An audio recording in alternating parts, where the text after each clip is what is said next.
Hello everyone, আজকে আমরা অন্তরীকরণের আরো কিছু গুরুত্বপূর্ণ এমসিকিউ সলভ করব।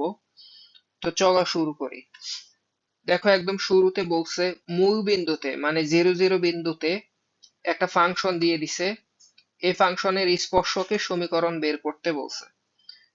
তো তুমি যদি সরলরেখা পড়ে এসে থাকো, তুমি জানো যেই কোনো এক বিন্দুগামী রেখার সমীকরণ বের করতে হলে দুইটা ইনফরমেশন দরকার হয়।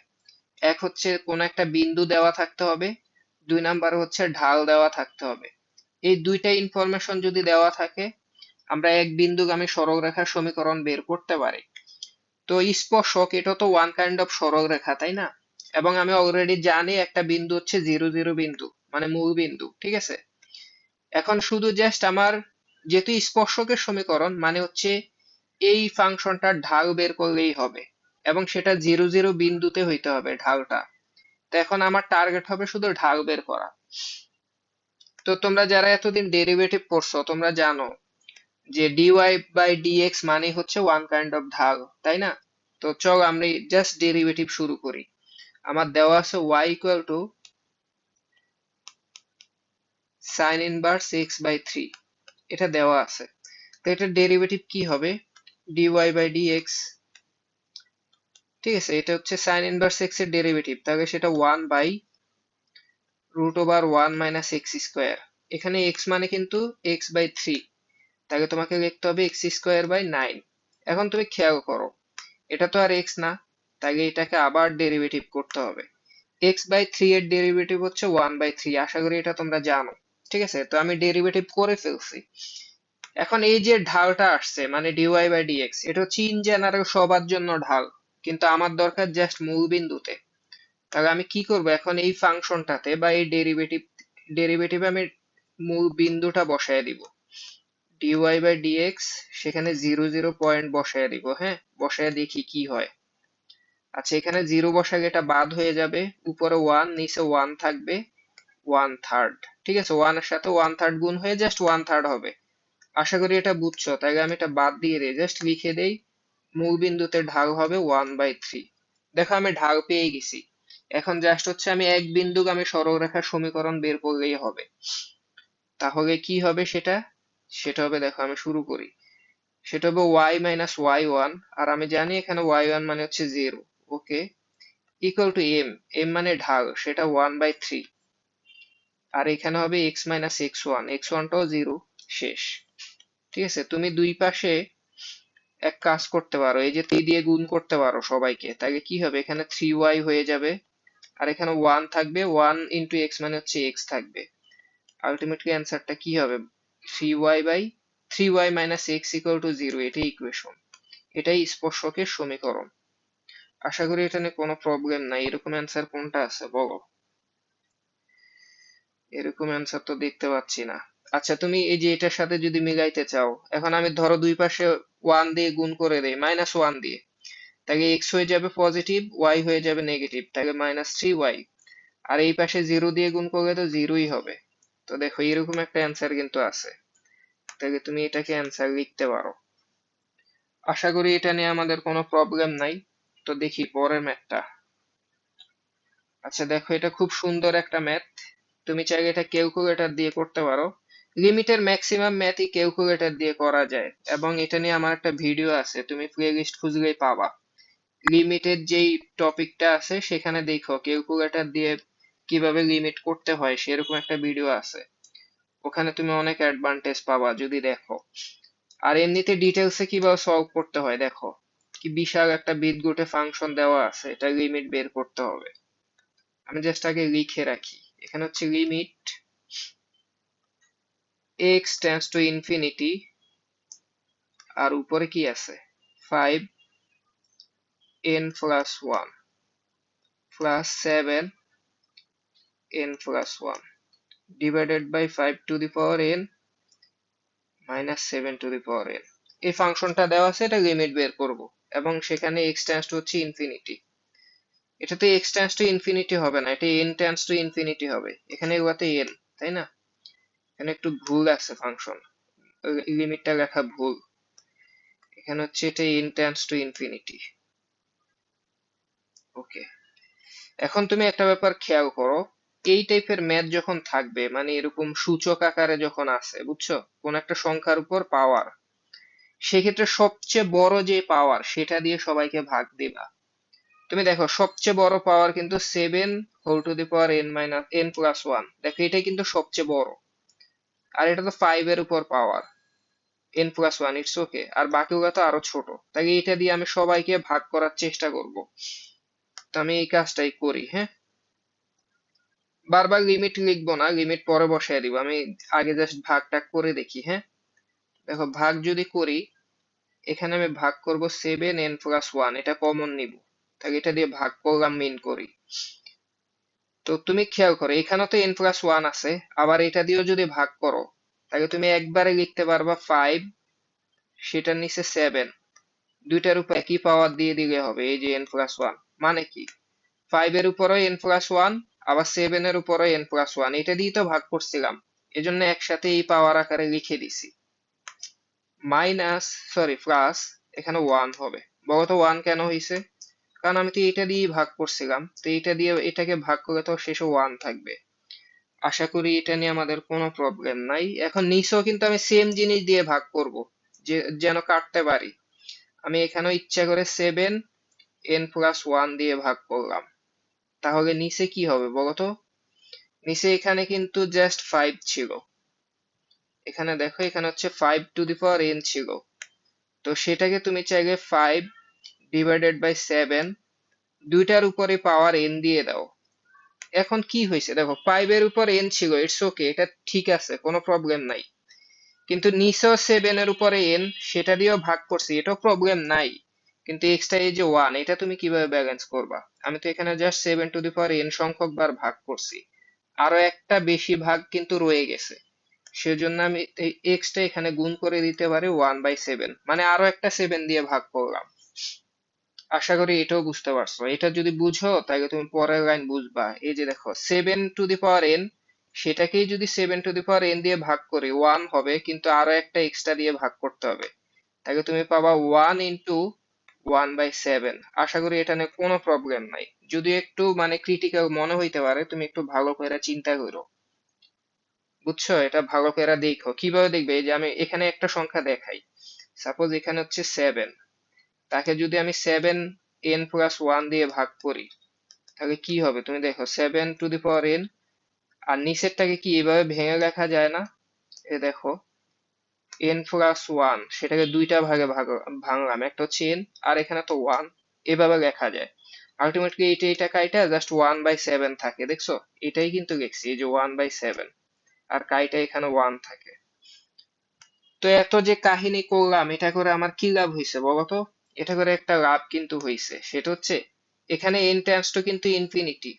তুমি যখন n এর ভ্যালু ইনফিনিটি বসাবা, বা এখানেও যদি ইনফিনিটি বসাও, নিচের সংখ্যাটা কিন্তু বড় 7, তো এটার উপর যখন ইনফিনিটি বসবে, এটা বিশাল একটা সংখ্যা হয়ে যাবে। আলটিমেটলি উপরে যতই 5 থাকুক, এটা তো ছোট, 7 থেকে ছোট, তা আলটিমেটলি এটা কিন্তু জিরোর দিকে চলে যাবে। তুমি এটা আশা করি এগুলা বুঝো, এতদিনে বুঝার কথা। লিমিট যদি ধরো n টেন্ডস টু ইনফিনিটি হয়, কোন একটা সংখ্যা, সাপোজ এখানে ধরো এই যে 5/7ই বলো, ইটস ওকে, এটার উপর পাওয়ার যদি n দেই, দেখো 5/7 এটা কিন্তু 1 থেকে ছোট এই সংখ্যাটা, এটার উপর বিশাল একটা পাওয়ার বসায় দেখো, এটা জিরোর দিকে চলে যাবে। একের চেয়ে ছোট যে কোনো সংখ্যার উপরে, ধরো <1, ঠিক আছে, <1, এরকম কোন সংখ্যার উপর যদি তুমি n tends to infinity apply করো, এটা জিরো হবে মাস্ট, কারণ এটা ডিক্রিজ হইতে থাকে। তার মানে এই অংশটা জিরো, তাই জিরোর সাথে যা গুণ হবে এটাও জিরো। আবার এইখানেও তো এটা জিরো, পুরাটাই জিরো হয়ে যাবে, ঠিক আছে। আর এটা তো কাটা হয়ে যাবে, তাহলে দেখো এইটা বাদ, এইটা বাদ, এইটা বাদ, এইটা বাদ, শুধু এইটা আর এইটা থাকে। তাহলে তুমি অ্যান্সারটা কি লিখবা জানো? উপরে থাকবে 1, নিচে থাকবে -1/7। এটাকে সোজা করে রাখলে জাস্ট -7 হবে। আশা করি এটা তুমি বুঝো, এটা নিয়ে কোনো প্রবলেম নাই। তো চলো আমরা পরের ম্যাথে চলে যাই। -7 না, ক নাম্বারটা অ্যান্সার।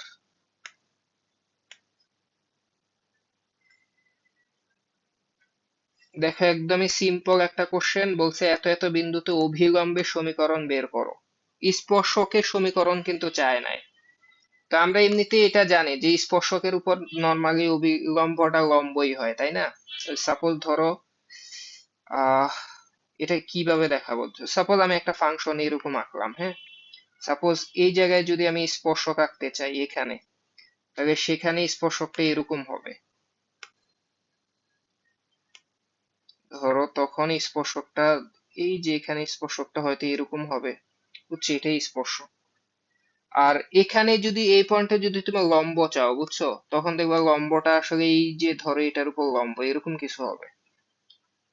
নিচেরটা হচ্ছে স্পর্শক, দেখো এটা হচ্ছে স্পর্শক, আর এটা হচ্ছে লম্ব, বা এটাকে অভিলম্ব বলতে পারো। তার মানে স্পর্শকের উপর লম্বই তো হয় অভিলম্বটা। তা আমি একটা কাজ করব, আমি কিন্তু, যেহেতু আমি এত বেশি ধরো ঝামেলায় যাইতে চাই না, আমাকে এই ওয়াই ফাংশনটা দিছে, আমি এটা ডেরিভেটিভ করা মাত্র স্পর্শকের ঢাল পেয়ে যাব। তো সেই ঢালটাকে একটু নেগেটিভ নেগেটিভ ইনভার্স করে দিলে অভিলম্বের ঢাল পেয়ে যাব। কিভাবে? যেমন ধরো স্পর্শকের ঢাল যদি হয়, সাপোজ স্পর্শকের ঢাল যদি হয় এম, আর ধরো অভিলম্বের ঢাল যদি হয় m1, যেহেতু দুইজন পরস্পর লম্ব সেহেতু দুইটার গুণফল -1 হবে। তা আমি ধরো স্পর্শকের ঢালটা বের করতে পারবো, তাহলে অভিলম্বের ঢাল কি হবে জানো? m1 ইকুয়াল টু -1/m, এটা বসায় দিলেই হবে। ঠিক আছে, আর এমটা কিভাবে বের করবো? এই যে ডেরিভেটিভ করলেই তো স্পর্শকের ঢাল চলে আসবে। তো দেখো ডেরিভেটিভ করি, আমি জানি y সমান x³ -8x² + 7। তাহলে এটার ডেরিভেটিভ কি হবে? dy/dx 3x² -16x। আশা করি এটা তোমরা বুঝো, এটার ডেরিভেটিভ এটাই, হ্যাঁ।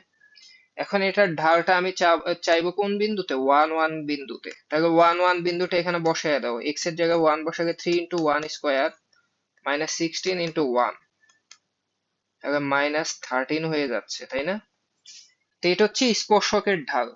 তাহলে বলতো অভিলম্বের ঢালটা কত হবে? এই যে দেখো এখানে এই যে অভিলম্বের ঢাল, অভিলম্বের ঢালটা হবে, এখানে দেখো এই যে m1 সমান -1 বাই, আবার এখানে -13, তাহলে লিখো -13 m এর ভ্যালু। আলটিমেটলি মাইনাস মাইনাস কাইটা 1/13 আসবে। দেখো এটা আমি ঢাল পেয়ে গেছি। এটা কিসের ঢাল? এটা হচ্ছে অভিলম্বের ঢাল। তো দেখো আমি কিন্তু বিন্দুটা পেয়ে গেছি, সেটা 1/1 এটা দেওয়া ছিল। আবার এখন আমি ঢালটাও পেয়ে গেছি, তাহলে ইকুয়েশন বের করতে পারবো। কারণ একটা ইকুয়েশন বের করতে হলে সরলরেখার জাস্ট দুইটা জিনিস লাগে, একটা হচ্ছে বিন্দু আর একটা হচ্ছে ঢাল। এই দুইটা হলেই হয়। তাহলে আমি ইকুয়েশন বের করি, এই যে দেখো, সুতরাং ইকুয়েশন, ঠিক আছে, সেটা আমি জানি y - y1 লিখতে হয়, তাই না? y - y1, y1 তো অবশ্যই 1, ইকুয়াল টু m, m হচ্ছে 1/13, লিখে ফেলো 1/13। এখানে লিখবা x - x1, শেষ। 13 এই পাশে গুণ করে দাও, এই যে 13 এখানে গুণ করে দাও, তাহলে কি হবে? 13y - 13 equal to x - 1। তাহলে তুমি কি হবে এটা বলো তো? তোমার এরকম অ্যান্সার কি আছে? 13y পজিটিভ বা নেগেটিভ একটা কিছু হইলেই হয়। আচ্ছা, আমি জাস্ট সবগুলা ওই পাশে নিয়ে যাই, তাহলেই হবে। তাহলে দেখো এক্স ওই পাশে পজিটিভ, ওকে এক্স পজিটিভ, 13 ওই পাশে গেলে -13y, -13 ওই পাশে গিয়ে কি হবে? +13। তো -1 এর সাথে যদি এই 13 যোগ হয় তাহলে +12 থাকবে, +12। এরকম একটা অ্যান্সার কিন্তু আছে, এই যে দেখো এইটাই অ্যান্সার, দেখছো? তো এটা যদি অ্যান্সার হয়, আশা করি এটা বুঝতে পারছো, এটা নিয়ে কোনো প্রবলেম নাই। তো চলো আমরা পরের ম্যাথটা দেখি। এটা খুবই সুন্দর একটা ম্যাথ, এটার অ্যান্সার আমার মুখস্থ হয়ে গেছে। এটা এটা এই যদি ফাংশনটা হয়, এটার ডেরিভেটিভ অবশ্যই 0 হবে, আর এটার ইন্টিগ্রেশন হয়তো এক্স হইতো। আচ্ছা যাই হোক, তুমি এইদিকে দেখো এরকমটা কেন হয়েছে। তোমার এই যে ফাংশনটা খেয়াল করছো, এগুলা কিন্তু এই যে বিপরীত ত্রিকোণমিতিক ফাংশন ওখানে খুব বেশি দরকার হয়। ওগুলা যদি ভালো করে পারো তাহলে বুঝবা। তোমরা সবাই জানো যে ধরো tan y, ঠিক আছে, এটাকে তুমি কি লিখতে পারো, এখানে দেওয়া আছে 2t 1 মাইনাস টি স্কোয়ার, এটা দেওয়া আছে। তুমি কি জানো এটাকে যে 2 tan ইনভার্স y লেখা যায় কিভাবে? এদিকে দেখো, তুমি যদি এখানে জাস্ট y লেখো, tan ওই পাশে পাঠিয়ে দাও, তাহলে কি লিখতে পারো, tan ইনভার্স টোয়াইস টি 1 মাইনাস টি স্কোয়ার। আশা করি এটার সাথে তোমরা পরিচিত, tan 2t এর সূত্র এটা, টু tan ইনভার্স t এর সূত্র। তাহলে তুমি এটাকে লিখতে পারো 2 tan ইনভার্স t, এটা আমরা সবাই আশা করি জানি। 2 tan ইনভার্স t এর ফর্মুলাই এটা, ঠিক আছে। তাহলে তো দ্বিতীয়টা এভাবে লিখতে পারবা, তাই না? দ্বিতীয়টা কি দেওয়া আছে দেখো তো, দ্বিতীয়টায় দেওয়া আছে sin x সমান টোয়াইস টি 1 প্লাস টি স্কোয়ার, এটা দেওয়া আছে। তাহলে শুধু x সমান কি লেখা যাবে বলো, sin ওই পাশে পাঠিয়ে দিলে sin ইনভার্স টোয়াইস টি 1 প্লাস টি স্কোয়ার, ঠিক আছে। তো মজার ব্যাপার দেখো, এটাও কিন্তু ফর্মুলায় পড়ে গেছে, আশা করি তোমরা এগুলা জানো। এটাও 2 tan ইনভার্স টি এর সূত্র। tan ইনভার্স টি এর কিন্তু আরো একটা সূত্র ছিল cos দিয়ে, যদিও সেটা এখন আর দরকার নাই, এই দুইটা নিয়ে আপাতত কাজ। তো তুমি একটা ব্যাপার খেয়াল করো, 2 tan ইনভার্স টি, আবার এটাও 2 tan ইনভার্স টি। তো এটা যদি হয় y, এটা যদি হয় x, তার মানে কি দুইটা সমান না? কারণ এই যে এটা সমান এটা, তার মানে x সমান y, তার মানে তুমি কি লিখবা এখানে, লিখবা যে y ইকুয়াল টু x। বুঝছো? এই ফাংশনের ক্ষেত্রে এরকম দুইটা ফাংশন যদি থাকে, এগুলো সম্ভবত কি বলে, পরামেট্রিক স্থানাঙ্ক, বুঝছো, প্যারামেট্রিক ইকুয়েশন, বুঝছো। তো এরকম দুইটা ইকুয়েশন যখন থাকবে, এটা আসলে y ইকুয়াল টু x। তো এটার ডেরিভেটিভ কি হবে, dy বাই dx সমান কি হবে, x এর ডেরিভেটিভ 1, এটাই অ্যান্সার। দেখছো, এটার অ্যান্সার 1। এটা কি 1 বলছিলাম ফার্স্টে, না 0 বলছিলাম? অ্যান্সার কিন্তু 1 হবে। যাই হোক, আশা করি এটাও বুঝছো। তো চলো আমরা পরে ম্যাথ দেখি, এটা তো অনেক সুন্দর ম্যাথ। y স্কয়ার সমান x হয়ে গিয়ে y1, মানে ফার্স্ট ডেরিভেটিভটা বের করতে বলছে। তো দেখো, y স্কয়ার সমান যদি আসলেই x হয়, তাহলে বলো তো y সমান কত হবে, অবশ্যই রুট x হবে। তাহলে বলো dy বাই dx সমান কি হবে, রুট x এর ডেরিভেটিভ আমরা সবাই জানি, সেটা 1/2 রুট x। দেখছো, এই সহজ কোশ্চেনটা করছে। তো দেখি পরে কি কোশ্চেন করছে, এটা তো খুবই ভয়ঙ্কর কোশ্চেন, তাই না? ম্যাক্সিমাম ভ্যালু বের করতে বলছে, একটা ফাংশন দিয়ে দিছে, ওকে, তুমি এটাকে y ধরো, y সমান গুণ করে দাও 2ax মাইনাস এক্স স্কোয়ার, এটা দিয়ে দিছে, দিয়ে এটার সর্বোচ্চ ভ্যালু বের করতে বলছে। তো আমরা সর্বোচ্চ ভ্যালুর জন্য জানি ফার্স্ট ডেরিভেটিভ 0 হয়, এটা আশা করি আমরা সবাই জানি। তাহলে তুমি দেখো y প্রাইম বা y1, ঠিক আছে, y প্রাইম সমান কি হবে, এটার ডেরিভেটিভ 2a মাইনাস এক্স স্কোয়ারের ডেরিভেটিভ 2x। এখন তুমি যদি সর্বোচ্চ ভ্যালু বের করতে চাও, এটাকে 0 ধরে নাও, তাহলে এটা ক্যালকুলেট করো তো কি হবে, 2a সমান হবে 2x, তাহলে x সমান কি হবে, a হবে। যেহেতু একটাই ভ্যালু আসছে, তোমার সেকেন্ড ডেরিভেটিভ টেস্ট করার কোনো দরকার নাই। মানে অনেকে দেখে না যে ফার্স্ট ডেরিভেটিভ 0 দেখতে হয়, তারপরে আবার সেকেন্ড ডেরিভেটিভ দেখতে হয় পজিটিভ না নেগেটিভ আসে। আমি বলি কি, এখানে কোনোটাই, দ্বিতীয় যেটা, সেকেন্ড ডেরিভেটিভ করার কোনো দরকার নাই, কারণ এখানে ভ্যালুই আসছে একটা। তো যদি ম্যাক্সিমাম হয় তাহলে এটা দিয়ে হবে, না হলে নাই। মানে তাহলে আমি এক্স ইকুয়াল টু এ বসাই দেখবো, অন্য তো কোনো সুযোগই নাই। তাহলে তুমি এই ফাংশনে জাস্ট এ বসাইয়া দাও, এ বসাও, এক্স এর জায়গায় যদি এ বসাও, তাহলে কি হবে 2a মাইনাস এ, তাহলে কি হবে, এই যে দেখো ফাংশনটা হচ্ছে x into 2a minus x. X এর জায়গায় এ বসালে কি হবে, এখানে বাহিরে এ, ভিতরে 2a মাইনাস এ, তাহলে বাহিরে এ, ভিতরে দুইটা এ থেকে গেলে একটা এ থাকবে, তাহলে এ স্কোয়ার হবে, এটা অ্যান্সার। বুঝছো? আশা করি এটা না কোনো প্রবলেম নাই। দেখি পরে কি বলছে। এটা একদমই সহজ কোশ্চেন, তোমাকে একটু আগে যেটা বলছিলাম, এটা কিন্তু সেই কোশ্চেনটাই, এই যে একটু আগে এখানে, এখানে কোন ম্যাথটা যেন, এই যে এই কোশ্চেনটাতে তোমাকে বলছিলাম যে 2 tan ইনভার্স টি এর আরো একটা সূত্র আছে cos দিয়ে, সেটাই কিন্তু এখন দরকার হবে। এই যে দেখো, এখানে তোমাকে দিয়ে দিছে sec ইনভার্স x বা sec inverse 1 minus X square one উপর হচ্ছে 1 + x² নিচে -x², এটার ডেরিভেটিভ বের করতে বলছে অন্তরক সহ। তো তুমি যেহেতু সেক দিয়ে ধরো, আমরা খুব একটা কমফোর্টেবল না, সেক কে কজ বানানো যায় তাই না, কারণ সেক কজের বিপরীত। তুমি এটাকেই লিখতে পারো কজ ইনভার্স, জাস্ট উল্টায় লেখো, উপরে লেখো 1 - x², নিচে লেখো প্লাস। দেখো এটা কিন্তু লিখতে পারো। এটা কিভাবে লিখতে পারো, কারণ আমরা এতদিন অনেক চালাক হয়ে গেছি, আমরা জানি যে কজ ইনভার্স এক্স মানে হচ্ছে সেক ইনভার্স 1/x, এটা আমরা সবাই জানি। অথবা সেক ইনভার্স 1/x মানে কজ এক্স, মানে একটা একটার বিপরীত, এর জন্য উল্টায় লেখা যায়। তো এটা যখন হইছে, এটা কিন্তু একটা সূত্রে পড়ে গেছে, আমরা সবাই জানি সেই সূত্রটা। এটাকে লেখা যায় 2 tan−1x। আশা করি এটা জানো, তুমি বিপরীত ত্রিকোণমিতিক ফাংশন দেখো। 2 tan−1x কে এইভাবেও লেখা যায়, আবার সাইন দিয়েও লেখা যায়, ট্যান দিয়েও লেখা যায়। আগের দুইটা আগের ম্যাথে দেখছি, এটা এই ম্যাথে পাইলাম। এখন জাস্ট কি হবে, এটাকে ডেরিভেটিভ করলেই হবে। মানে এতক্ষণ পর্যন্ত ফাংশনটাকে একটু সাজায় লিখছি, মানে সিম্পলিফাই করলাম, এবার ডেরিভেটিভ করে দেই। তো 2 কনস্ট্যান্ট এটা থাকুক, tan−1x এর ডেরিভেটিভ 1/1 + x², এটাই অ্যান্সার। তাহলে 2/1 + x², এরকম অ্যান্সার কোনটা, এই যে এটা। আশা করি এটা নিয়ে কোনো প্রবলেম নাই। দেখি পরে ম্যাথটা কি বলছে। দেখো এই কোশ্চেনটা দেখো, এখানে হচ্ছে cos ax + b, এটার n সংখ্যক বার অন্তরজ নির্ণয় করতে বলছে, একবার দুইবার না, n সংখ্যক বার। ঠিক আছে, তো সেই ক্ষেত্রে আমরা একটু টেকনিক্যালি সলভ করব। আমরা হচ্ছে জাস্ট এক দুইবার ডেরিভেটিভ করে দেখব কি আসে। তো যেহেতু আমি ফার্স্টে ফাংশনটা লিখে রাখি, ফাংশনটা হচ্ছে cos ax + b, এটার একবার ডেরিভেটিভ করো তো। সাপোজ ধরো এটাকে আমি y ধরলাম, ধরো এটা y, তাহলে বলো তো y1 সমান কি হবে।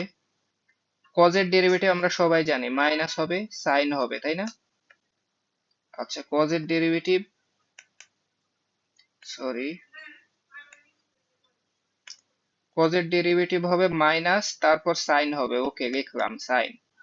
তারপর কি হবে, তারপর যা আছে তাই হবে, মানে সাইন এক্স, মানে এক্স প্লাস বি, সেটাই হবে, ওকে এটা লিখলাম।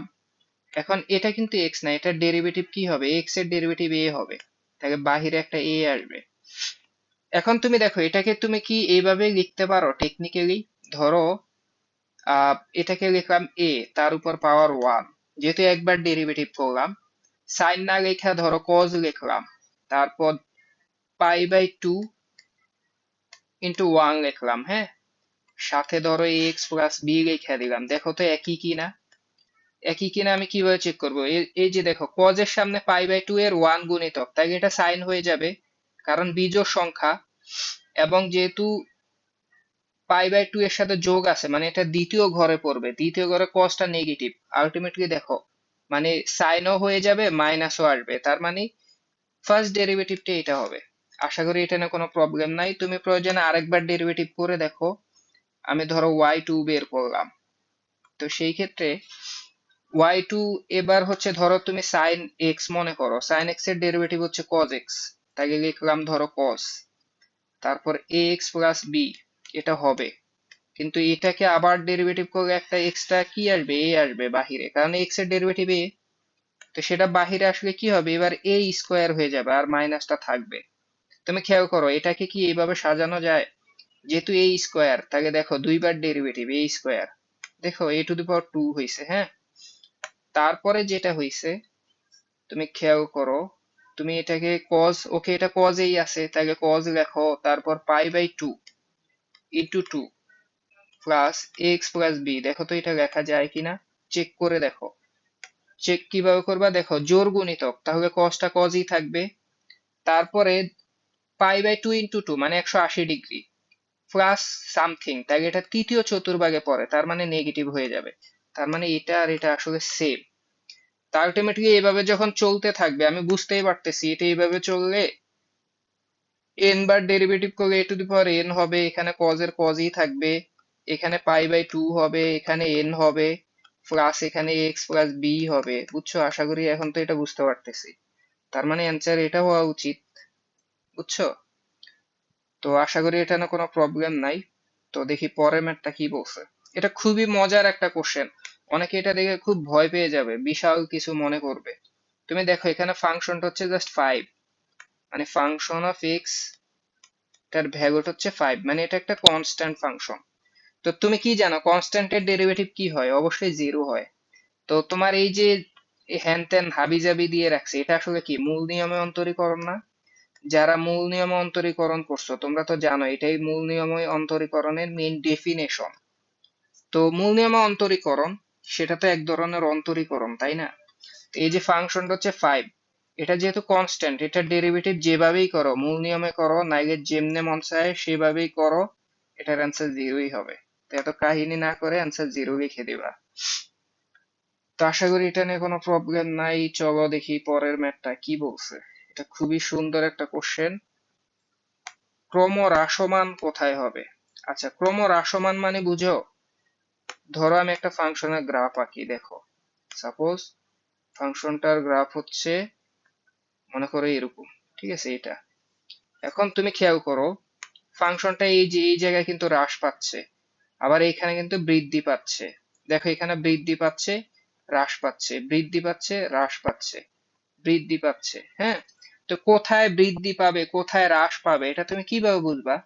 এটা বোঝার টেকনিক আছে। দেখো এই অংশে যখন বৃদ্ধি পায়, এখানে তুমি স্পর্শক আঁকলে এরকম হয়, সে এক্স অক্ষের সাথে সূক্ষ্মকোণ তৈরি করে। আর এই দিক থেকে স্পর্শক আঁকলে দেখো স্থূলকোণ তৈরি করে। আর স্থূলকোণ তৈরি করলে ট্যান থিটাটা 90-র চেয়ে বেশি হয়, মানে ডেরিভেটিভটা নেগেটিভ হয়। তুমি খেয়াল করো যখন সূক্ষ্মকোণ হয় ডেরিভেটিভ হয় পজিটিভ, যখন এই যে হ্রাস পায় তখন সূক্ষ্মকোণ স্থূলকোণ তৈরি হয়, ডেরিভেটিভটা নেগেটিভ। যেহেতু আমি হ্রাসেরটা চাচ্ছি কোথায় হ্রাস পায়, আমি এখানে দেখব কোন জায়গায় ডেরিভেটিভের মানটা নেগেটিভ আসে, আমি শুধু সেটাই দেখব। বুঝছো? তো দেখো এই কাজটা করি, ফাংশনটা দিয়ে দিছে ফাংশন অফ এক্স, এটা হচ্ছে x x square minus 2x, এটা একবার ডেরিভেটিভ করো এফ প্রাইম এক্স, সেটা হবে 2x মাইনাস 2। এখন তুমি দেখবা এই যে ডেরিভেটিভটা এটা কোন জায়গায় নেগেটিভ হবে বলো তো, মানে জিরোর চেয়ে ছোট কখন হবে বলো? তুমি যদি এই যে ধরো এটাকে সাপোজ আমি ধরো লেস দেন জিরোই ধরে ফেলি একবারে, ধরো এই 2x মাইনাস 2 এটা কোথায় জিরোর চেয়ে ছোট হবে বলো? জিরোর চেয়ে ছোটই ধরলাম, তাহলে 2x সমান এখানে লেস দেন 2 হবে, 2 দিয়ে সবাইকে ভাগ করো তাহলে x লেস দেন 1। তার মানে x এর ভ্যালু যদি তুমি 1 থেকে ছোট বসাও, বসায় দেখো দেখবে পুরো ভ্যালুটা নেগেটিভ আসবে। তার মানে অ্যান্সার কোনটা হবে? এটা। এই যে দেখছো, আশা করি এটা নিয়ে আমাদের কোনো প্রবলেম নাই। দেখি পরের ম্যাথটা কি বলছে। ভয় পাওয়ার কিছু নাই, তুমি এদিকে তাকাও। একটা ফাংশন এস দিয়ে ডিফাইন করছে, সেটা এরকম এরকম, হ্যাঁ। তো 4 সেকেন্ড পরে বেগ জানতে চাইছে। তো দেখো আমি ধরো এস সমান লিখে ফেলি, সেটা হচ্ছে 5t³ minus 9t² plus 3t plus 2। এই যে ফাংশনটা, এই ফাংশনটাকে যদি ডেরিভেটিভ করি, এটা যেহেতু সরণ, তুমি দেখো এটা কিন্তু এস ফাংশন, এই যে দূরত্ব, এস কে যখনই ডেরিভেটিভ করবে আমরা সবাই জানি ডিএস বাই ডিটি, এটা মানেই হচ্ছে বেগ। বেগ মিন করে, তোমরা যারা ফিজিক্স পড়ছো ওরা আরো ভালো করে জানো। তার মানে আমি এটাকে টি এর রেসপেক্টে একবার ডেরিভেটিভ করে দিই, যেহেতু বেগ বের করতে বলছে। তাহলে তুমি দেখো ডিএস বাই ডিটি, ডেরিভেটিভটা কি হবে? 5t² এর ডেরিভেটিভ হবে 15t², 5t³ এর ডেরিভেটিভ মাইনাস 9t² এর ডেরিভেটিভ হচ্ছে 18t। আশা করি এগুলো তোমরা জানো। 3t এর ডেরিভেটিভ হচ্ছে 3। তো দেখো আমি কিন্তু অলরেডি এই যে ডেরিভেটিভ করলাম এটাই তো বেগ। এখন জাস্ট এটা 4 সেকেন্ডে বের করতে হবে, তার মানে তুমি এখানে টির ভ্যালু 4 বসায় দিলেই হবে। 4 বসায় দাও, তাহলে 15 × 4², ঠিক আছে, মাইনাস 18 × 4 প্লাস 3। তাহলে 16 আর 15 গুণ করলে 180, কইরা দেখো মাইনাস 3 × 18 = 54, 4 × 18 = 72 প্লাস 3। তাহলে ক্যালকুলেট করলে 183, 183 থেকে 72 গেলে কত হবে? কোথাও কি ভুল টুল করলাম? 18t 15t², আচ্ছা 16 আর 15, হ্যাঁ এই যে এখানে ভুল করছি, এই যে দেখো 16 আর 15 দুইটার গুণফল জীবনও 180 না, দুইটার গুণফল হচ্ছে 240। 243 থেকে 72 গেলে 171। আশা করি এটা ঠিক আছে। তারপরও তোমরা ভ্যালুগুলা চেক করে নিও, হ্যাঁ? এটা হচ্ছে অ্যান্সার। দেখো এরকম একটা কোশ্চেন আমরা আগেও সলভ করছি। এখানে ফাংশনটা হচ্ছে sin 2x, সেটা হচ্ছে n সংখ্যক বার ডেরিভেটিভ করতে বলছে। আগেও কিন্তু এরকম একটা কোশ্চেন ছিল, এটা আরো সহজ। দেখো আমরা জাস্ট 2-3 বার ডেরিভেটিভ করে দেখবো কি হয়। দেখো ফাংশনটা ধরো y ধরলাম, y সমান sin 2x, এটা লিখলাম। তো এটাকে একবার ডেরিভেটিভ করে দেখো তো, y1 সমান কি হবে, sin x এর ডেরিভেটিভ cos x, তাহলে তুমি লেখো cos 2x। কিন্তু এখানে 2x এর ডেরিভেটিভ, এটা তো x না, এটার ডেরিভেটিভ 2 হবে, তাহলে একটা 2 সামনে রাখো। আর তুমি এটাকে সাজায় এভাবে লিখতে পারো, তাই না, 2 টু দি পাওয়ার 1, মানে একবার ডেরিভেটিভ করলা। আর cos কে sin দিয়ে লিখতে পারো, তুমি লিখতে পারো sin, ধরো পাই বাই 2 ইন্টু 1, যেহেতু এটা cos, প্লাস 2x, এটা লিখতে পারো। ভালো করে চেক করে দেখো, এই যে দেখো, যেহেতু বিজোড় গুণিতক সাইনটা হয়ে যাবে cos, তাহলে জাস্ট cos 2x হবে। আর যেহেতু ঘর দ্বিতীয় চতুর্ভাগে পড়তেছে, দ্বিতীয় চতুর্ভাগে তো সাইন পজিটিভই হয়, তার মানে cos এটা পজিটিভলি থাকবে, তার মানে এটা লিখতে পারি। এবার তুমি চেক করে দেখো, বুঝছো? চেক করে দেখো, এই যে বারবার করলে 2 টু দি পাওয়ার n হবে, এখানে সাইনই থাকবে, এখানে কি হবে পাই বাই 2, n বার করলে n প্লাস 2x। এরকম অ্যান্সার কোনটা আছে বলো? এই যে এটা অ্যান্সার, দেখছো? এটা নিয়ে টাইম নষ্ট করলাম না। আর এটা আরো বেশি কঠিন ম্যাথ, এটা হচ্ছে পৃথিবীর সবচেয়ে ভয়ঙ্কর ম্যাথ। তুমি খেয়াল করো, এটা দেখে অনেকে ভয়ে স্কিপ করবে, কিন্তু এটাকে তুমি জাস্ট লিমিট বসায় দিলেই ম্যাথটা হয়ে যায়, মানে কিছু করতেও হবে না। দেখো লিমিট কি দেওয়া আছে, এইদিকে দেখো, লিমিট এখানে দেওয়া আছে x টেন্ডস টু 0, এখানে আছে 2 ln 1 প্লাস x, এটা দেওয়া আছে মাইনাস ln 1 মাইনাস x। একটা মজার বিষয় দেখো, তোমরা সবাই জানো ln 1 এর ভ্যালু কত বলো, 0 না? তো তুমি যদি এখানে x এর ভ্যালু 0 বসায় দাও, তাহলে ln 1 থাকে, ln 1 মানে 0, আলটিমেটলি এটা 0 বাদ। আবার এখানে x এর ভ্যালু 0 বসাইলে ln 1 থাকে, তাহলে 0, তার মানে 0 মাইনাস 0 হবে, বুঝছো? অ্যান্সার হবে 0। তো কিছুই করতে হচ্ছে না, অথচ এই ম্যাথ অনেকেই পারে নাই, এটার অ্যান্সার হবে 0, শেষ। তো এটা যদি পারি, দেখো তো এই ম্যাথটা দেখো তো, এটাকে কি বলে, মানে অনেকগুলো অ্যান্সার থাকে একসাথে, বহু নির্বাচনী না, বহুপদী, সরি, যাই হোক জানি না এইসব এমসিকিউ কে কি বলে। দেখো এটা একটা ফাংশন দিয়ে দিছে, দিয়ে বলছে এটা ঢাল, মানে এই বিন্দুতে ঢাল নাকি 8। তাহলে তুমি এটা ডেরিভেটিভ করে দেখো, দেখি একবার ডেরিভেটিভ করি। y1 সমান 3x square minus 6x minus 1, এটা হচ্ছে ফার্স্ট ডেরিভেটিভ। তো এই ডেরিভেটিভে বিন্দুটা বসাই তো ঢাল পেয়ে যায়, তাই না? তো বিন্দুটা হচ্ছে -1, 0, জাস্ট x এর ভ্যালু -1 বসাই। তবে x এর ভ্যালু -1 বসালে 3 ইন্টু -1 স্কোয়ার -1, 6 এর সাথে বসালে প্লাস 6 হয়ে গেল -1, তাহলে 3 9, 9 থেকে 8 গেলে জাস্ট 9 থেকে 1 গেলে 8 থাকবে, ঠিকই তো আছে। তাহলে এটা ঠিক বলছে ওরা। একটা মজার ব্যাপার দেখো, বলছে স্পর্শকের সমীকরণ এইটা, অভিলম্বের সমীকরণ এইটা।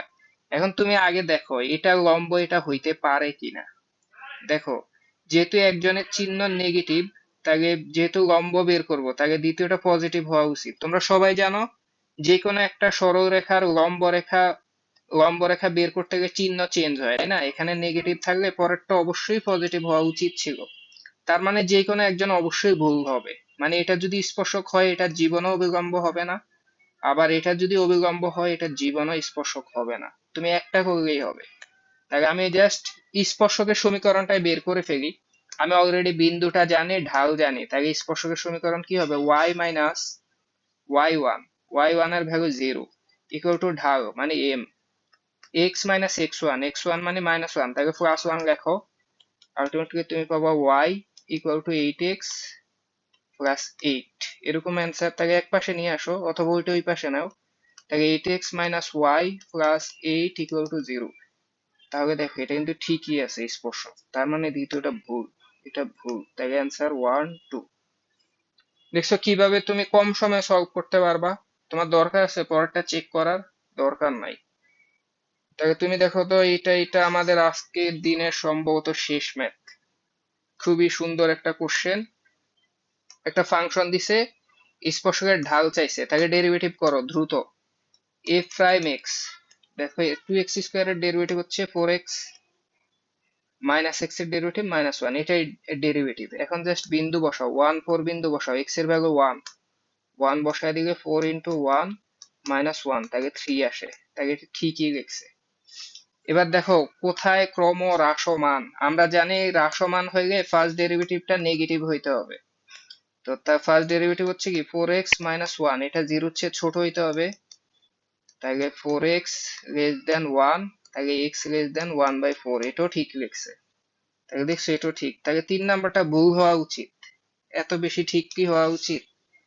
আর 3 নাম্বারটাও দেখি। তো ম্যাক্সিমাম ভ্যালু চাইছে, তো আমি তোমাকে বলছি ম্যাক্সিমাম ভ্যালুর জন্য বা মিনিমাম ভ্যালুর জন্য ফার্স্ট ডেরিভেটিভ জিরো হয়, এটা আমরা সবাই জানি। তার মানে ধরো 4x - 1, এটা জিরো হবে, তাহলে x সমান হবে 1/4। দেখছো এটা হচ্ছে x এর ভ্যালু। তো এই ভ্যালুটা বসায় দেখবো যে ম্যাক্সিমাম ভ্যালু কত আসে। তোমার কিন্তু এখানে সেকেন্ড ডেরিভেটিভ দেখার দরকার নেই, কারণ ভ্যালুই তো আসছে একটা। দুইটা আসলে দেখতাম কোনটা দিয়ে কি হয়। এখন এই ফাংশনে 1/4 বসায় দেখি, তাহলে 2 ইন্টু 1/4 স্কোয়ার। আমি বুঝতেই পারতেছি 1/4 যেহেতু আসছে, তাহলে অ্যান্সার 1/4 হবে না। ফাংশনে বসাইলে কি 1/4ই থাকবে? না থাকতে পারে। ওকে, মাইনাস এক্স এর ভ্যালু 1/4 প্লাস 3, এটা বসায় দেখো কি আসে। 2/16 মাইনাস 1/4 প্লাস 3, এটা ক্যালকুলেট করে জীবনও 1/4 হবে না, এটা আমি শিওর। তুমি ক্যালকুলেট করে দেখো, তাহলে অ্যান্সার 1 2 হবে। ঠিক আছে, আবার যদি হয়ে যায় ভয় লাগতেছে। আচ্ছা চেক করে দেখি। তুমি একটু ক্যালকুলেট করে দেখো এটার ভ্যালু 1/4 হয় কিনা। যদি হয় তাহলে তিনোটাই সঠিক, না হলে 1 2 সঠিক। এটা তোমাকে আমি SW দিয়ে দিলাম। তুমি এটা ক্যালকুলেশন চেক করে তুমি আমার গ্রুপে আপলোড করে দিবা। ঠিক আছে, তো আশা করি সবাই বুঝতে পারছো। তো সবাই শেষ পর্যন্ত থাইকো। আমি বিশ্বাস করি তুমি যদি যে 3টা ভিডিও করছি সবগুলা যদি ভালো মতো দেখো, অন্তত এই চ্যাপ্টার থেকে তুমি ভালোভাবে অ্যান্সার করতে পারবে। তো সবাই সুস্থ থাকো, ভালো থাকো। দেখা হবে অন্য কোনো ক্লাসে, অন্য কোনো ভিডিওতে। আল্লাহ হাফেজ।